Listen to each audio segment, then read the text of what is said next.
चर्चा में ली है। और उसमें कल हमने एक विषय लिया था, जिस विषय में मूल ये बात समझी थी कि सम्यक दर्शन ज्ञान चारित्र का यही क्रम क्यों होता है। सम्यक दर्शन ज्ञान चारित्र का यही क्रम है, अनादि से यही क्रम है, इसके अलावा कोई दूसरा क्रम होता नहीं।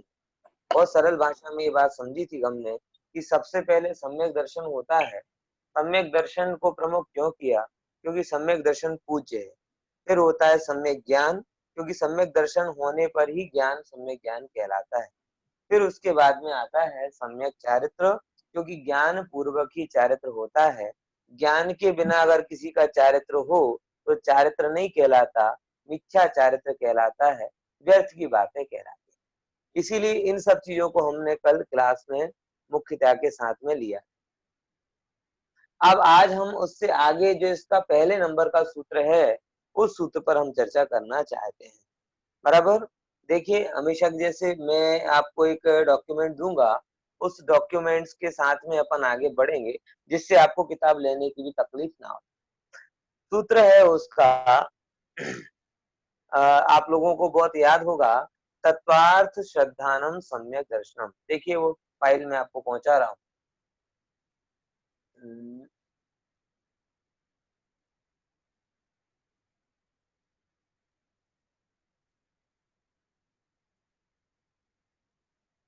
देखिए सूत्र है तत्वार्थ श्रद्धानम सम्यक दर्शनम। सभी एक बार अपने यहाँ पर दोहराएंगे, तत्वार्थ श्रद्धानम सम्यक दर्शनम।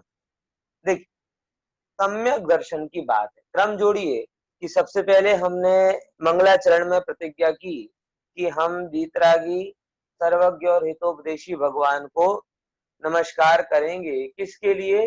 वंदे तद्गुण लब्धे, कि उन गुणों को पाने के लिए। पहले नंबर हमने मंगलाचरण में प्रतिज्ञा की। फिर मंगलाचरण की जो प्रतिज्ञा है उस प्रतिज्ञा को ही ये बताया कि भाई उन वीतरागी सर्वज्ञ और हितोपदेशी गुणों को पाओगे कैसे? बोले उन गुणों को पाने के लिए आपको मोक्ष मार्ग में आगे बढ़ना पड़ेगा।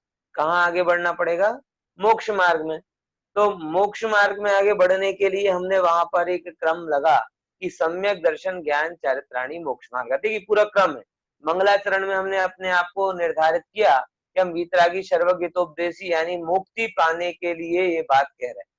पहले सूत्र में कहा कि उस मुक्ति का मार्ग सम्यक दर्शन ज्ञान चारित्र है।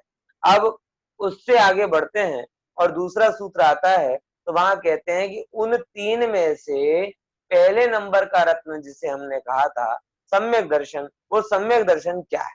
तो उसका सूत्र यहाँ पर दिया, तत्वार्थ श्रद्धानम सम्यक दर्शनम। देखो, सम्यक दर्शन कहलाता है, क्या कहलाता है?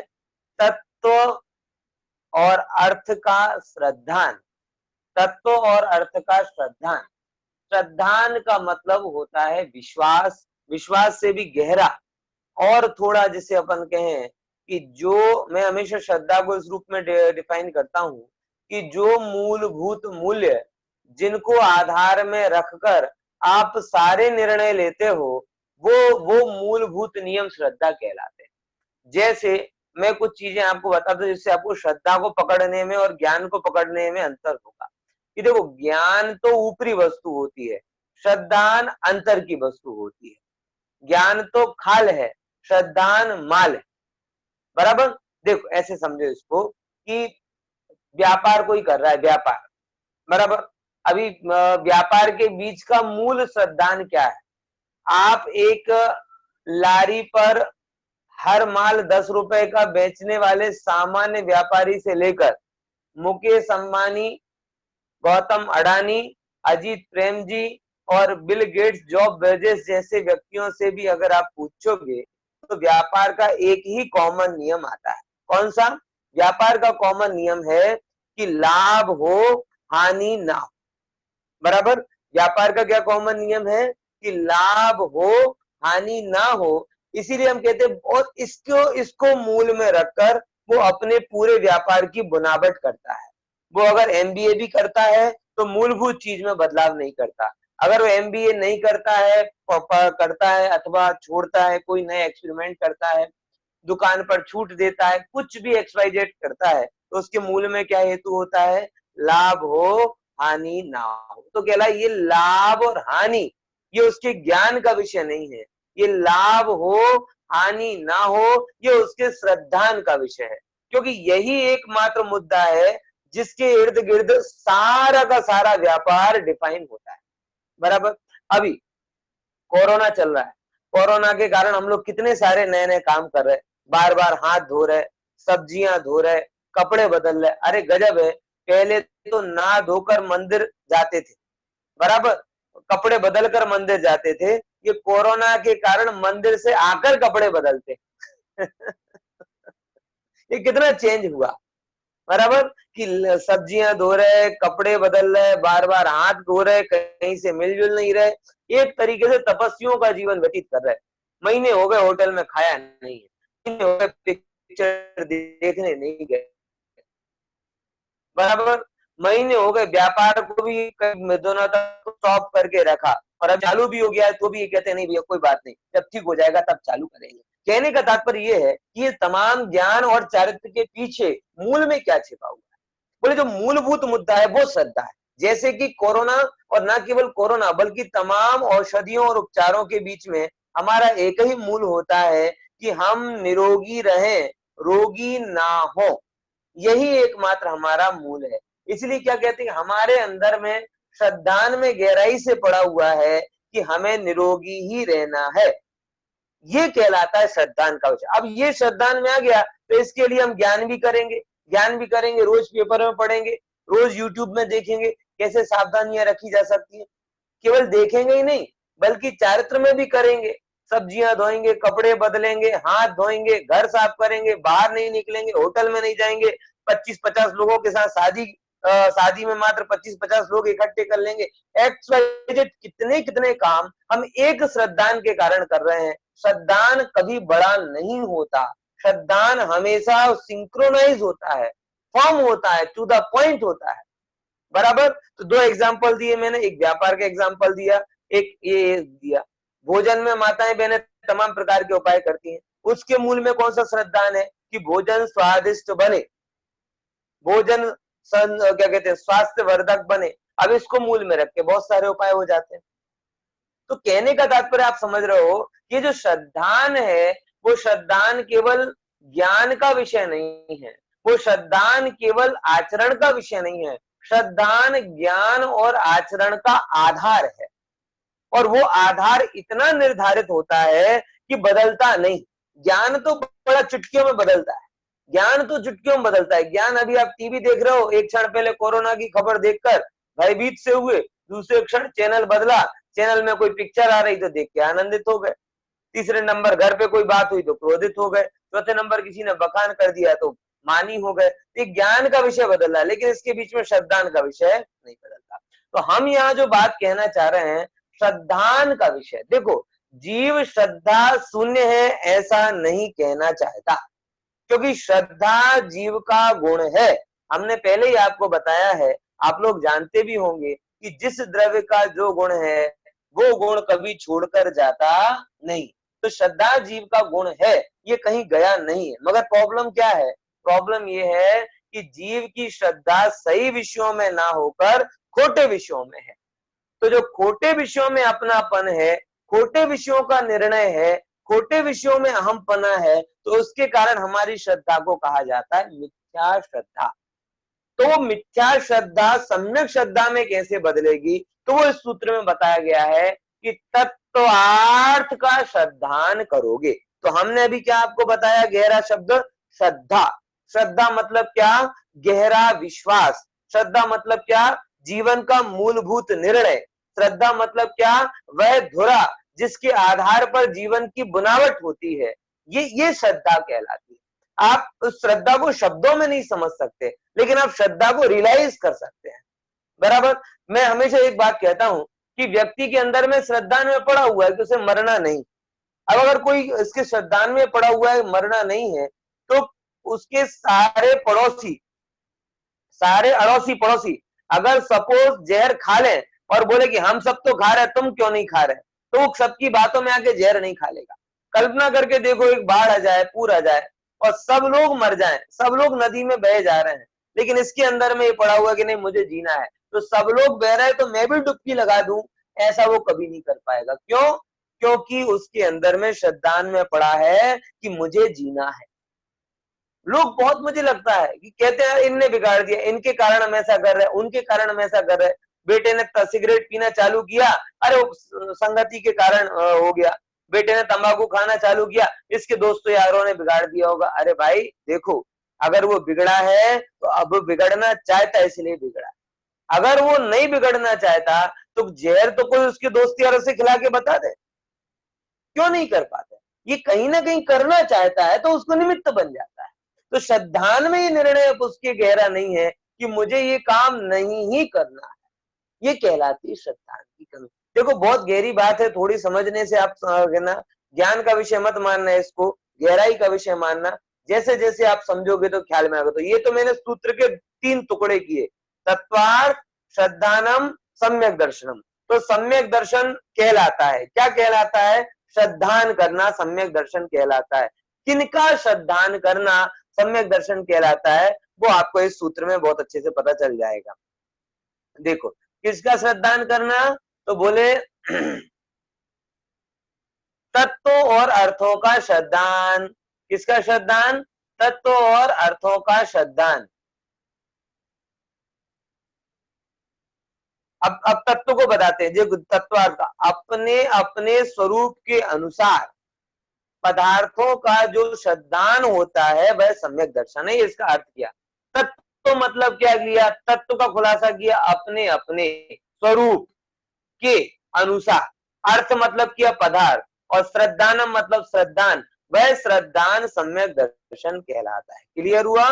फिर से, अपने अपने स्वरूप के अनुसार पदार्थों का जो श्रद्धान होता है वह सम्यक दर्शन कहलाता है। यहाँ पे तत्व शब्द अपना अपना स्वरूप बता रहा है, अर्थ शब्द पदार्थ को बता रहा है, श्रद्धान शब्द गहरे विश्वास को बता रहा है, और सम्यक दर्शन शब्द उसके खुलासे। इसको ही थोड़ा और आगे की स्लाइड में खुलासा किया है। देखो 3 शब्द बोले ना, तत्वार्थ श्रद्धानम। क्या शब्द बोला यहाँ पे? तत्वार्थ श्रद्धानम। समझना, तत्व शब्द एक आया, और तत्व शब्द में क्या लिखा था? तत्व शब्द में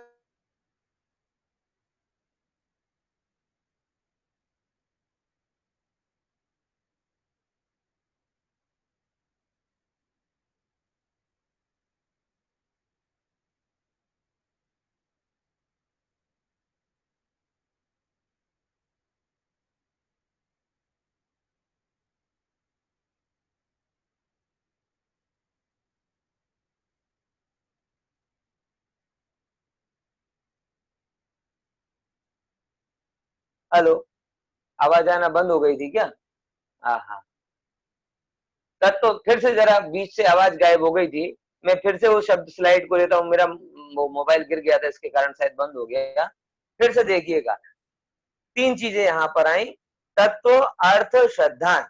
तत्व अर्थ श्रद्धान बराबर, तो तत्व बराबर भाव, अर्थ मतलब भाववान यानी पदार्थ, और श्रद्धान मतलब प्रतीति। क्लियर? फरी, तत्व मतलब भाव। अब एक एक शब्द को समझना है, ऐसा नहीं समझना कि सांपनाथ गए और नागनाथ आ गए, कि तत्व ही समझ में नहीं आ रहा था, भाव का क्या मतलब है। भाव का मतलब वो भाव नहीं समझना, कौन सा जो बाजार में चलता है, शेयर बाजार का क्या भाव चल रहा है, सोने का क्या भाव चल रहा है। भाव मतलब स्वभाव, तत्व मतलब, देखो आगे की खुलासे में और आएगा इसका। देखो ये चीज आगे आगे आ ही रही है। नीचे खुलासा कर, तत्व किसे कहते हैं? तत्व, तत् मतलब वह, त्व मतलब पना, तत्पना, जिसका जो भाव है, जिसका जो भाव है वह तत्व कहलाता है। ख्याल में आया? फिर से, तत् मतलब वह वस्तु, त्व मतलब भाव, जो वस्तु जैसी है उसका वैसा ही भाव तत्व कहलाता है। बराबर, बहुत सरल है। लोग कहते हैं तत्वार्थ कठिन है, तत्वार्थ कठिन है। काय का कठिन है भैया? इसमें कौन सी कठिन बात है? बोले तुम्हें तत्वार्थ सीखना है? बोले हाँ सीखना है, 1 सेकंड में सिखा देते हैं। बोले पूछो अग्नि कैसी है? बोले गर्म, तो समझ जाओ अग्नि का तत्व उष्णता है। बोले पानी कैसा है? निर्मल, शीतल, तो बोले पानी का तत्व निर्मलता और शीतलता है, ये क्या कहलाए उसके तत्व। तो कहाँ तत्व कठिन है? अब इतना भी समय तुम नहीं दे पाओ तो वो तो तुम्हारी मूर्खता कहलाएगी। ऐसे ही तुम्हें तत्वार्थ सीखना है तो चलो तत्वार्थ को छोड़ो, तुम्हें तो जो दुनिया दिख रही है उसको देखो, वही तत्व है। देखो तत्व तो डिफाइन किए जा रहे हैं, बाकी सब जगह जो जो पदार्थ है अपने अपने तत्व को लेकर है। आप पुद्गल से पूछो, बाहर में आप गए, बराबर, किसी किसी किसी व्यक्ति ने आपको बोला कि भैया पंडित जी ये जो है ना, ये एक माउंट ब्लैक का पेन है। माउंट ब्लैक का पेन है मतलब कितने का? 5 लाख रुपए का पेन है। अच्छा, 5 लाख रुपए का पेन है, बहुत बढ़िया बात है साहब। ये 5 लाख रुपए के पेन का तत्व क्या है? आप समझ रहे हैं ना? 5 लाख रुपए का पेन, 5 लाख रुपए, ये तो हुई उपाधि, और पेन है ये हुआ तत्व। और पेन है ये भी तत्व नहीं है, ये लिखने के काम आता है, ये उसका तत्व है। अब कोई मुझे 5 लाख की भेंट दे, आप समझना, और आप उसके तत्व को देखो तो आपको 5 लाख रुपए के पेन में और 2 रुपए के पेन में अंतर नहीं दिखाई देता। कारण कि 5 लाख के पेन का भी तत्व लिखना है और 2 रुपए के पेन का भी तत्व लिखना है। अब आप समझो मुश्किल कहां है जीव? मुश्किल तत्व को लेकर है कि उपाधि को लेकर? भगवान कह रहे तत्व का श्रद्धान कर, हम उपाधियों का श्रद्धान कर। समझ में आया? घड़ी, घड़ी, अब वही घड़ी है साहब, घड़ी का तत्व क्या है? बोले घड़ी का तत्व है समय बताना, बराबर। टाइटन भी तत्व नहीं है, सोनाटा भी तत्व नहीं है, लेमेक्स, रोलेक्स ये भी तत्व नहीं है। लेकिन एक घड़ी होती है 100 रुपए वाली और एक घड़ी होती है लाखों की। अब 1 लाख रुपए की घड़ी है, बराबर, तो 1 लाख क्या है? उपाधि, और घड़ी क्या है? तत्व। और घड़ी भी तत्व नहीं है, ये समय बताती है, ये तत्व है। अब वो 10 रुपए, 20 रुपए, 100, 50 रुपए की घड़ी हो, चाहे लाख रुपए की घड़ी हो, तत्व के एंगल से कोई दृश्य अंतर नहीं। आचार्य कह रहे तत्व का श्रद्धान कर, हम उपाधि का श्रद्धान कर रहे हैं। हर जगह आप देखो, कपड़ा है, कपड़ा, कपड़ा तन ढकने का काम हो करता है, बराबर।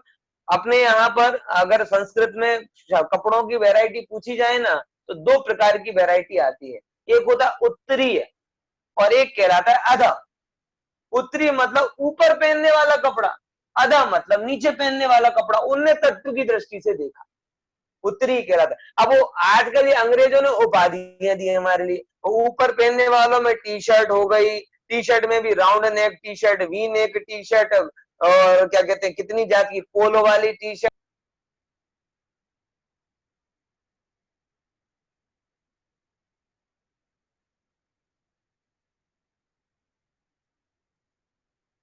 नहीं। मैं अपने फोन को करना रह गया, डू नॉट डिस्टर्ब। तो हम आचार्य कहते हैं कि तुम उपाधियों से मत देखो, और हम हैं जो उपाधियों में ही देखते रहते हैं। इसीलिए इस चीज को थोड़ा विचार करने लायक है।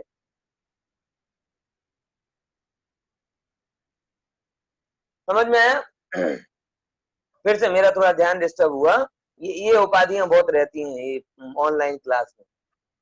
फिर से, तो आचार्यों ने क्या कहा है? तत्वार्थ की दृष्टि रखो, और हम किसकी दृष्टि रख रहे हैं? उपाधि की। तो आज हम एक छोटा सा प्रयोग कर रहे हैं। कौन सा प्रयोग? कि वस्तु के तत्व को देखने का, वस्तु की उपाधियां नहीं देखना, बराबर। क्या देखना है? वस्तु के तत्व को। तो हमने बात की थी कि साहब कपड़ा देखो, संस्कृत का एग्जाम्पल मैं दे रहा था, तो संस्कृत में तत्व की दृष्टि से कपड़ों को डिवाइड किया, तो उन्होंने केवल उत्तरीय शब्द बोला।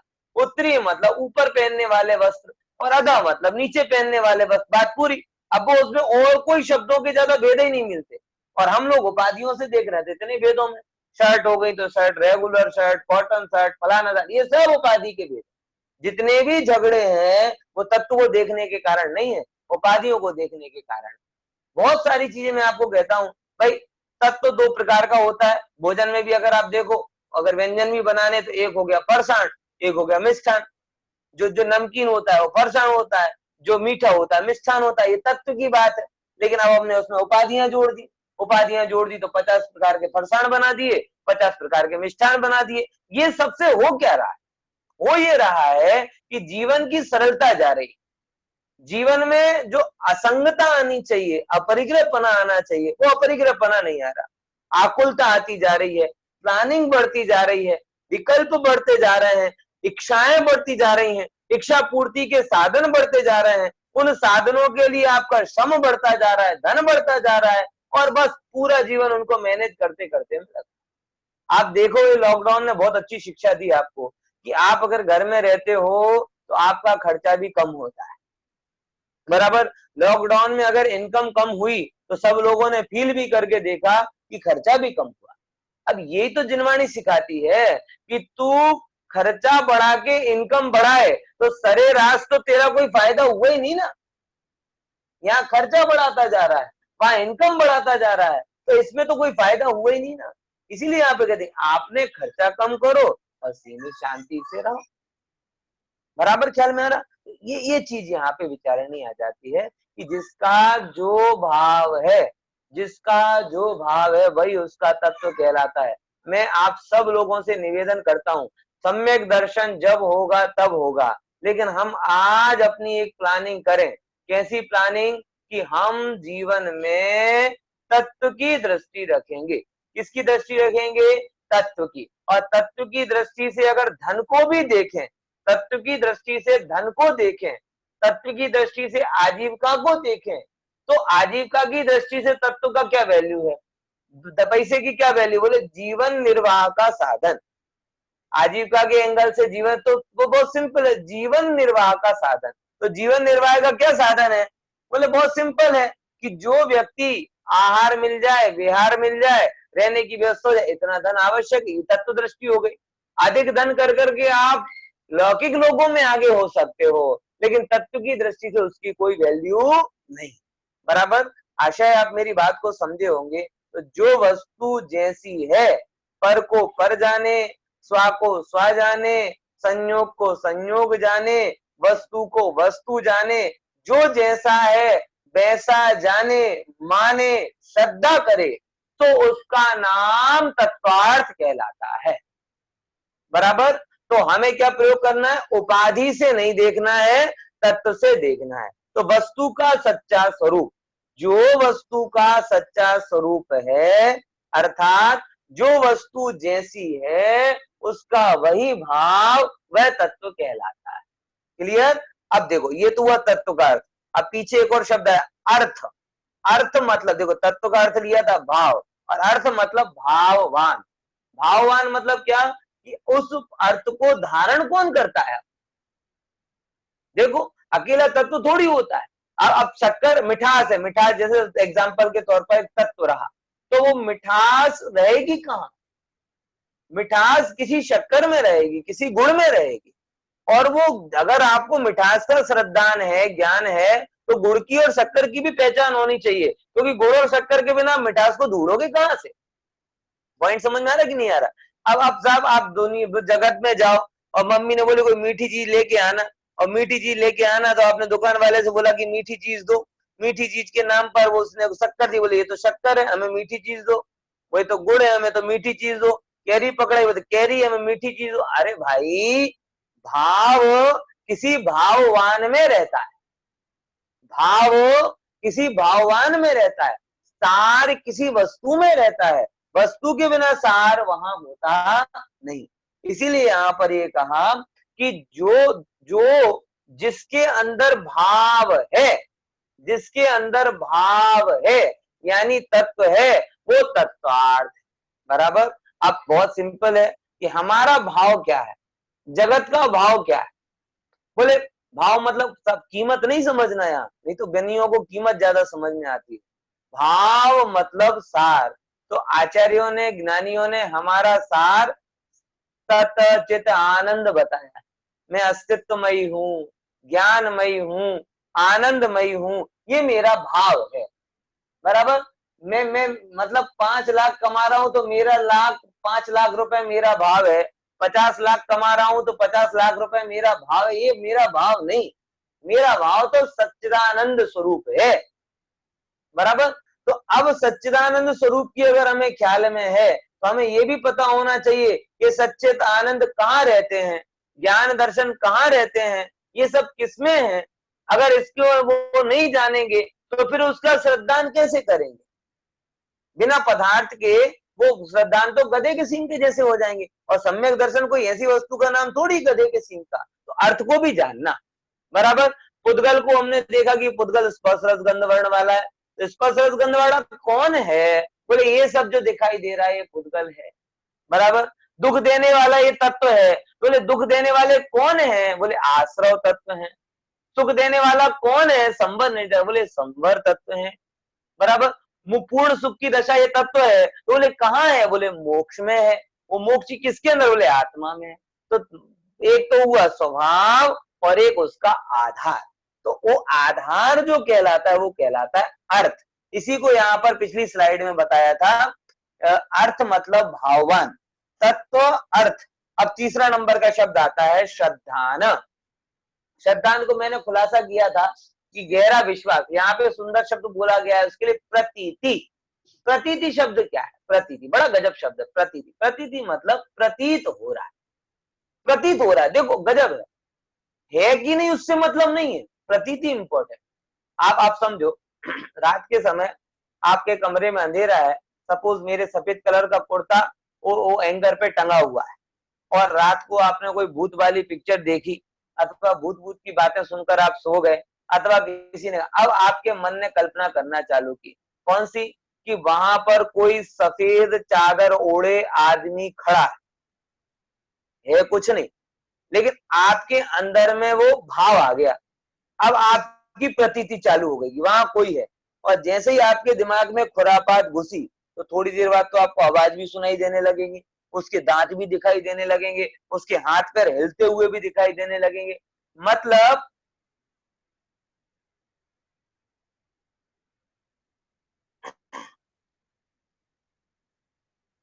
चालू है कि बंद हो गई?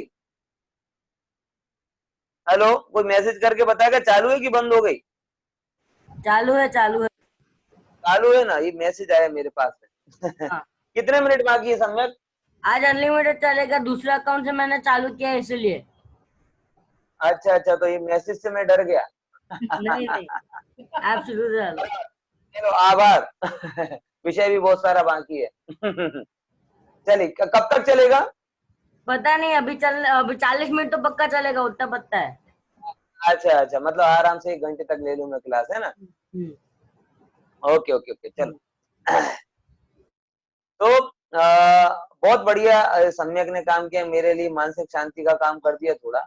मैं थोड़ा जल्दबाजी में था, अब और शांत रस में आ जाएंगे हम। देखो, बहुत सुंदर शब्द चाह रहा था प्रतीति, और प्रतीति का मैं खुलासा कर रहा था कि प्रतीति के लिए होने या नहीं होने की आवश्यकता नहीं है। प्रतीति तो प्रतीत होती है। अब वो वहां पे कोई भूत भूत नहीं है, लेकिन अगर आपके अंदर में ऐसा आ गया तो वहां पे भूत भी दिख जाएगा, ये भी हो जाएगा, उसमें कुछ ऑब्जेक्टिव मूल्यांकन है ही नहीं। और समझो, और दाखिले समझे, बड़ा गजब शब्द है, प्रतीत हो रहा है।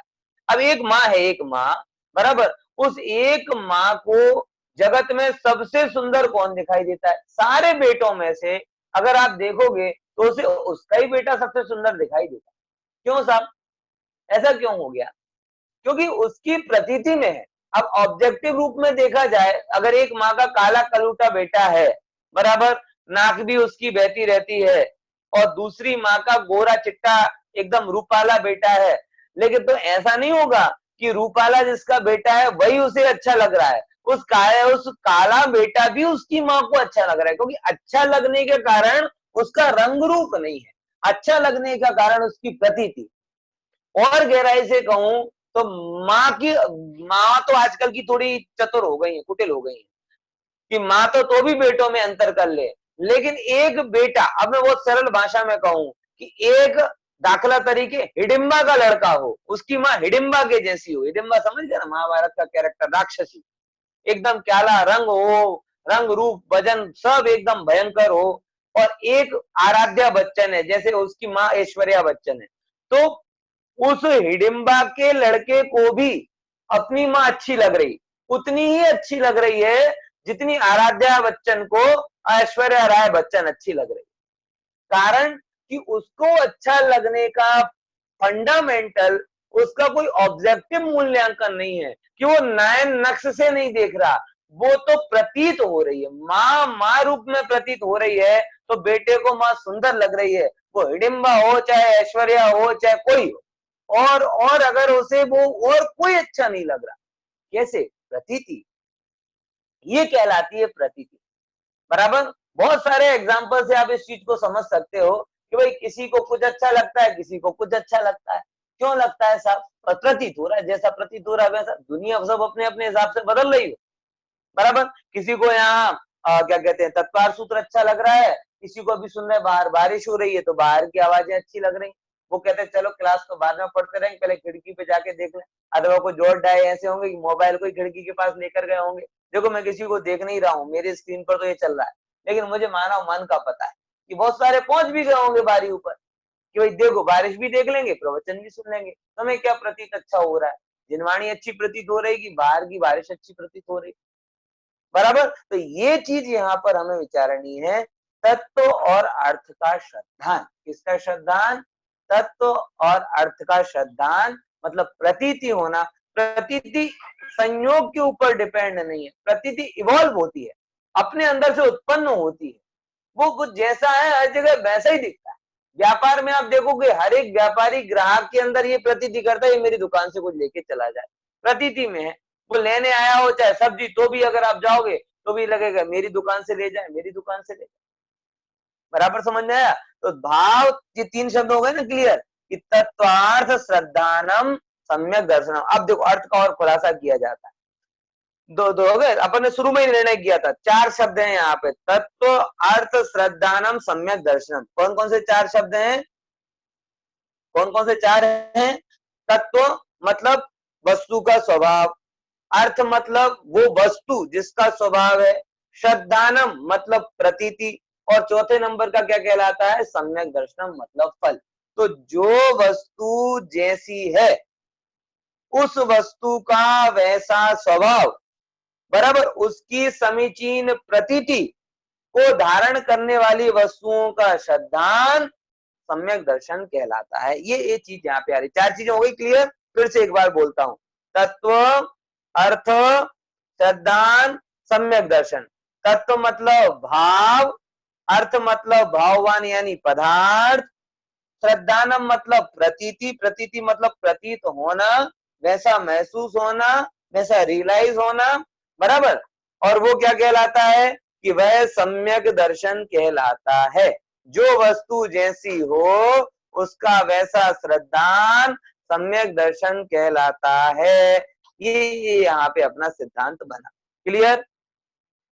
क्लियर हुआ ना? अब उसको अपन थोड़ा अगले जो स्लाइड है अर्थ को खुलासा करने वाली, उससे अपन जरा एक बार और चेक कर लेते हैं। देखो यहाँ पे क्या आया, अर्थ वाली बात आती है।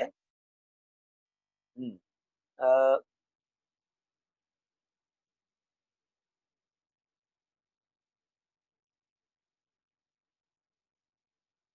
देखो अर्थ का क्या एग्जाम्पल है यहाँ पे? अर्थ मतलब निश्चय किया जाता है, तत्व का निश्चय किया जाता है। अर्थ किसे कहते हैं? अर्थ का खुलासा किया, दो अर्थ हो गए। एक तो अर्थ का मतलब पदार्थ हो गया, अब दूसरे का अर्थ कहते हैं ऐसे पदार्थ का निश्चय, फर्म करना कि अगर सुख मेरा स्वरूप है तो जगत में कहीं भी कभी भी किसी को भी सुख मिलेगा तो मेरे से मिलेगा। ये फर्म निर्णय क्या कहलाता है? अर्थ। बराबर। अब तत्वार्थ क्या कहलाता है? दोनों को एक साथ करके बोलते हैं, तत्व के द्वारा जो निश्चय किया जाता है। किसके द्वारा? तत्व के द्वारा जो निश्चय किया जाता है वह तत्वार्थ है। देखो तत्व से निर्णय करोगे तो तत्वार्थ तक पहुंचोगे, उपाधि से निर्णय करोगे तो व्याधि और संसार तक पहुंचोगे।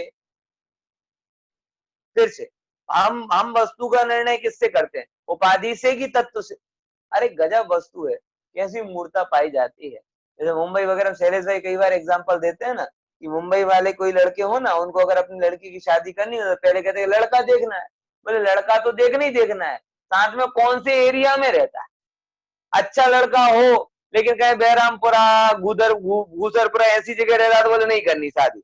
और खराब भी हो, वस्त्रापुर रहता हो, अच्छी जगह रहता हो तो कर लेना। ये क्या तरीका हुआ? उपाधियों में फंसे हो, स्वरूप को कैसे पकड़ो? काला गोरा ये उपाधि है भाई साहब।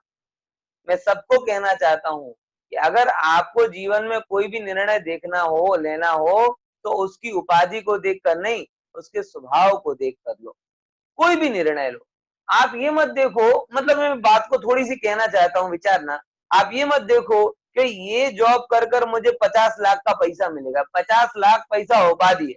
ये जॉब मैं आनंद के लिए कर रहा हूँ, ये कार्य मैं आनंद के लिए कर रहा हूँ। अगर वह कार्य मुझे आनंद उत्पत्ति में साधन बनता है तो वो कार्य मैं करूंगा, और अगर आनंद उत्पत्ति का साधन नहीं बनता है तो वो कार्य मेरे लिए काम का नहीं।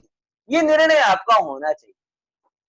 समझ में आ रहा है ना? तो उपाधि से देखोगे तो समाधि दूर जाएगी, और तत्वार्थ से देखोगे तो स्वभाव। क्योंकि आप तत्व को पकड़ो, आप सब जगह जीवन में देखो, जो भी निर्णय करो, मेरे आनंद से संबंधित है कि नहीं, मेरे सुख से संबंधित है कि नहीं, मुझे उससे ज्ञान होगा, मेरा जो प्रयोजन है सिद्ध होगा कि नहीं। कब तक उपाधियों का बोझा ढोगे भाई साहब? कपड़ा ब्रांडेड पहना, मकान ये करना, खाना इस होटल में खाना, ब्रांड ब्रांड ब्रांड का बोझा ढोता रहता है। स्वभाव को देखना भूल है। कारण कि उससे क्या होता है, जीवन जटिल हो जाता है, बड़ी समस्या हो जाती है। आप बहुत प्रैक्टिकल देखोगे तो सादगी की सबसे बड़ी खूबी ये होती है कि इसका मेंटेनेंस कम पड़ता है। सात्विक जीवन शैली की मेंटेनेंस, लो मेंटेनेंस जीवन शैली, और लो मेंटेनेंस हो तो बहुत सा। आपको गाड़ी लो मेंटेनेंस चाहिए, मशीनरी लो मेंटेनेंस चाहिए, और जीवन शैली हाई मेंटेनेंस वाली चाहिए। अरे प्रभु, ये समझो, भवों भवों का पुण्य, भवों भवों का पुण्य इस मनुष्य पर्याय में लग गया। बराबर। आपके तो मशीनरी तो हमें लो मेंटेनेंस वाली इसीलिए चाहिए क्योंकि 50-25 लाख रुपया लगा के अगर कोई गाड़ी ली, फिर बार बार इसकी रिपेयरिंग करो, खर्चा करो तो भारी पड़ जाती है। तो एक बार खर्चा कर लिया, बार बार खर्चा नहीं करना पड़े, इसके लिए लो मेंटेनेंस चाहिए। अरे प्रभु, तुम्हें पता है मनुष्य पर्याय कैसी है?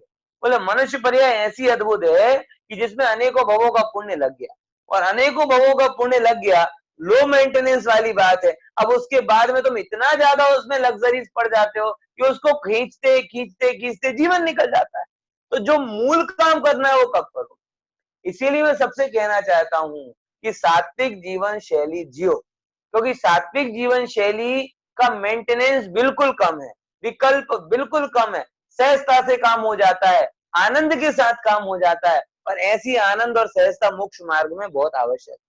आप क्या समझते हो कि 24 घंटे जो धंधे पानी व्यापार में उलझा हुआ हो, घर गृहस्थी में डूबा हुआ, चिक्का एकदम, मतलब सपने में भी जिसे शांति ना मिलती हो, वो जीव का सम्यक दर्शन खाक पाएगा? हवा में उड़ता उड़ता सम्यक दर्शन थोड़ी आ जाएगा। इसके लिए एक प्रॉपर आपको एटमॉस्फेयर क्रिएट करना पड़ेगा कि कम से कम संसार में इन्वॉल्वमेंट और मैक्सिमम आनंद। ये जीवन शैली मिनिमम फॉर मैंडेटरी, कि संसार में उतना ही इन्वॉल्व होना जितना आवश्यक हो, गैर जरूरी चीजों में इन्वॉल्व नहीं होना, ये आपके जीवन का मूलभूत सिद्धांत होना ही चाहिए। कौन सा सिद्धांत? मिनिमम और मैंडेटरी, कि जो अत्यंत आवश्यक है, जिसका कोई विकल्प अल्टरनेट नहीं है, ऐसे जीवों के साथ में मिनिमम इन्वॉल्वमेंट के साथ में आपको जीना है। ये जीवन शैली आपके चित्त को प्रसन्न रखती है, और वह चित्त प्रसन्न तत्वार्थ के निर्णय के लिए सम्यक दर्शन की अनुकूल भूमि तैयार करता है। बराबर। तो तत्वार्थ समझ में आया कि तत्व के द्वारा जो निश्चय किया जाता है वह तत्वार्थ कहलाता है। तो निर्णय भी हो गया, शपथ भी हो गई कि हमें निर्णय तत्वार्थ से करना है, उपाधियों से नहीं करना, और ऐसी उस तत्वार्थ का श्रद्धान सम्यक दर्शन है। ये बात भी अपना ख्याल में आया। अब देखो, एक और यहाँ पे सूत्र आया है, उसको अपन देख लेते हैं, जिसकी चर्चा हमने थोड़ी की थी कि दर्शन शब्द का अर्थ देखना होता है, श्रद्धान कैसे कर लिया? तो उसका तो सीधा सीधा सर्वार्थ सिद्धि का खुलासा उन्होंने दिया है कि भैया एक शब्द के अनेक अर्थ होते हैं, धातु के अनेक अर्थ होते हैं, या मोक्ष मार्ग का प्रकरण होने से हमें देखने से कोई मोक्ष मार्ग का लेना देना नहीं है, श्रद्धान से मोक्ष मार्ग का लेना देना है। इसीलिए हम यहाँ दर्शन का मतलब श्रद्धान करते हैं, ये अर्थ किया है। दर्शन शब्द जनरल टू सी के अर्थ में होता है, लेकिन यहाँ पर टू सी के अर्थ में नहीं है। यहाँ दर्शन शब्द बिलीफ के अर्थ में है, गहन विश्वास के अर्थ में है। इस चीज को हमें समझना है। अब देखो, ये दो चीजें बात में साथ में आती हैं, वो भी जरूरी है। क्या मात्र अर्थ का श्रद्धान भी मोक्ष मार्ग हो सकता है क्या, या मात्र तत्व का श्रद्धान भी मोक्ष मार्ग हो सकता है? एग्जाम्पल के तौर पर आप अर्थ का श्रद्धान मतलब जीव जीव जीव हमेशा आप जीव का श्रद्धान है, जीव का श्रद्धान है, लेकिन जीव मतलब कैसा? बोले भाई जिसके अंदर 206 हड्डियां होती हैं, हाड़ मांस होते हैं, वो जीव। बोले तो तुमने तत्व को जाना ही नहीं, तुम केवल अर्थ समझ रहे हो, जीव नहीं। जीव तो वो होता है जिसके अंदर ज्ञान दर्शन होता है। तो ज्ञान दर्शन हटा के तुम अर्थ को देखोगे तो ऐसे अर्थ का श्रद्धान सम्यक दर्शन नहीं होगा। तो मात्र अर्थ का श्रद्धान सम्यक दर्शन नहीं, बराबर। अब फिर कोई साहब तत्व का श्रद्धान कर लेंगे, अर्थ की क्या जरूरत है? बोले ज्ञान दर्शन का श्रद्धान कर लिया, तो फिर बोले ज्ञान दर्शन है किसके अंदर? कौन है जो ज्ञाता है, कौन है जो दृष्टा है? और तुम्हें जो पकड़ में आई वो तो ज्ञान पर्याय है, वो तो क्षणिक है, कल के दिन नष्ट हो जाएगी। तो फिर क्या उस क्षणिक पर्याय के श्रद्धान का नाम सम्यक दर्शन होगा? इसीलिए ना केवल अर्थ का श्रद्धान, ना केवल तत्व का श्रद्धान, बल्कि कंबाइंड तत्व और अर्थ दोनों के श्रद्धान को तत्वार्थ कहा जाता है, इसलिए दोनों को साथ में लिया। अब देखो एक प्रश्न आता है कि ये सब इतना जोर क्यों दे रहे हो साहब, इन्हें समझना क्यों जरूरी है? क्योंकि 7 तत्वों के श्रद्धान से ही सम्यक दर्शन होता है। तो फिर प्रश्न होता है कि सम्यक दर्शन होना क्यों जरूरी है? तो यहाँ से अभी बहुत बढ़िया गारंटी मिलती है, वो गारंटी आप लेकर जाना, अनंत सर्वज्ञ भगवंतों ने दी है। कौन सी गारंटी? कि इन 7 तत्वों के सत्य श्रद्धान से ही हम गारंटी से सुखी होंगे। ये कौन सी गारंटी हुई? सुख की गारंटी। और इसके विपरीत हम देखे जाएंगे तो उनके सत्य श्रद्धान के बिना हम गारंटी से दुखी ही रहेंगे। तो ये हुई कौन सी गारंटी? दुख की। देखो भैया कोरोना वाला दुखी है कि जिसको कोरोना नहीं हुआ वो सुखी है, आप समझना। पैसे वाला सुखी है कि पैसे के बिना वाला दुखी है, हम उपाधि से देख रहे हैं। रोग वाला दुखी है कि निरोगी सुखी है। अरे ये गलत बात है, ये पैरामीटर ठीक नहीं, गारंटी भगवान ने नहीं दी। भगवान ने क्या बोला है वो समझना। बड़ी गहरी भीषण कल्पना करवाता हूं कि कोई व्यक्ति जिसके रोम रोम में सैकड़ों रोग हो रहे हो, एक ढेला ना हो, घर से निकाल दिया हो, गांव से बाहर निकाल दिया हो, परिग्रह का धागा ना हो, और तो भी वो सम्यक दर्शन से सहित है, तो गारंटेड सुखी है। और एक चक्रवर्ती के जैसा हो, ब्रह्मदत्त चक्रवर्ती, शुभम चक्रवर्ती, कि जिसके पास में सब कुछ है लेकिन सत्य तत्व का श्रद्धान नहीं है, वो गारंटीड दुखी है। ये भोगी जीवों की बात समझ में आएगी कि कहां जिन इनको अंबानी अडानी सुखी दिख रहे हैं, गायक भगवान आत्मा कहां सुखी दिख रहा है? बोलो है? ये चीज यहां समझ, गारंटी भगवान ने किसकी दी? हम भगवान के पास जाते हैं, भगवान ऐसा कर दो, हे भगवान वैसा कर दो। आज तो मेरे पास एक मैसेज आया, हे कुंडलपुर के बड़े बाबा, हमसे कोई भूल हुई तो क्षमा करो और सब जीवों को कोरोना दूर कर दो।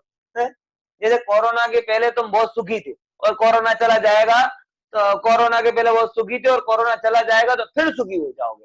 अरे कोरोना के पहले भी तू दुखी था और कोरोना चला भी जाएगा, जाएगा ही जाएगा। कोई भी चीज आई है तो रहेगी थोड़ी, जाएगा ही जाएगा, लेकिन उसके जाने पर भी तू सुखी नहीं होगा। अगर आत्मा को जान लेगा तो कोरोना के साथ में भी सुखी होगा और कोरोना के बाद में भी सुखी हो सकता है, क्योंकि भगवान ने हमें ये गारंटी दी है। ये गारंटी नहीं दी कि धन पैसा से सुख हो जाएगा, कि इससे सुख हो जाएगा, कि उससे सुख हो जाएगा, बराबर। इसीलिए यहाँ पर हमने इतनी चर्चा की। आज अपनी स्लाइड यहाँ तक आई, बाकी की चर्चा अपन अगली क्लास में करें। ऐसी ये चीज आप थोड़ा सा उसका विचार करते जाइएगा। और कोई प्रश्न हो तो अभी अपने पास 2-5 मिनट है, पूछ भी सकते हैं अनम्यूट करके। अगर जिसको हो हैंड रेस करे तो कोई पूछ भी सकते हैं, नहीं तो आपने शांति से प्रेम पूर्वक